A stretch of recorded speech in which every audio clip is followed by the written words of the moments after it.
China is set to gradually raise its retirement age from January 2025, changing a policy that has remained untouched for over 70 years. The retirement age for men will rise from 60 to 63, while for women, it will increase from 55 to 58 for white-collar workers, and from 50 to 55 for blue-collar workers, over a period of 15 years. So, why is this policy shift necessary now? First, China's pension system is under increasing strain due to rising life expectancy.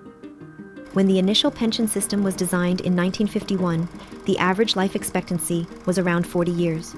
By 2024, this figure had nearly doubled to 78.6 years, but the retirement age still stayed the same: 60 for men and 55 or 50 for women. Without adjustments, the financial burden on the government will grow. The basic pension system consists of two parts: the basic pension and the personal account pension. For example, in the case of a woman retiring at 55, her personal account pension is calculated based on an estimated payout period of 170 months or around 14 years. The calculated pension would be paid out to her throughout her lifetime. But here's the twist. The average life expectancy for women in China is 79 years, meaning many are living longer than this projection. Consequently, any pension payments beyond the expected lifespan will be covered by the government. According to a 2019 report by the Chinese Academy of Social Sciences, without raising the retirement age, basic pension funds for urban employees may shift from a surplus to a deficit by 2028 and be depleted by 2035. As the average life expectancy in China continues to rise, the portion of pension costs borne by the government will increase accordingly. Why is this alarming? To understand this, China's basic pension system operates on a pay-as-you-go basis, meaning that today's retirees' pensions are supported by the endowment insurance of today's workers.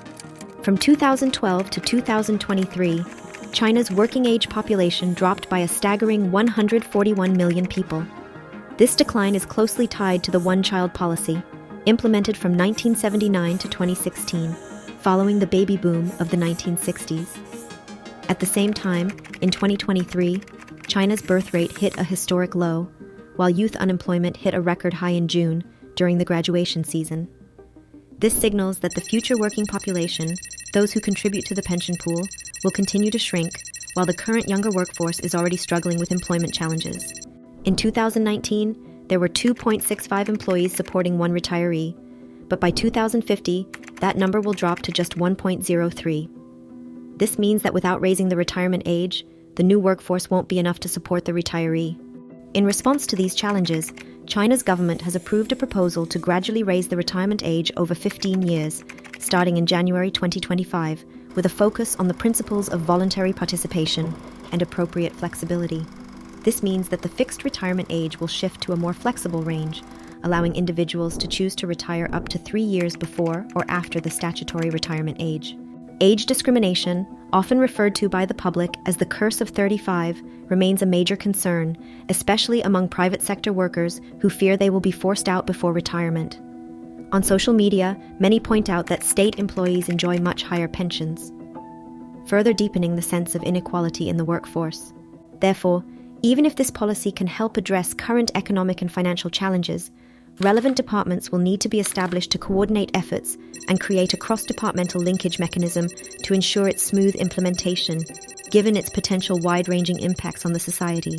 The outcomes of this policy change will impact not only the pension system, but also the country's ability to navigate its demographic and economic challenges effectively.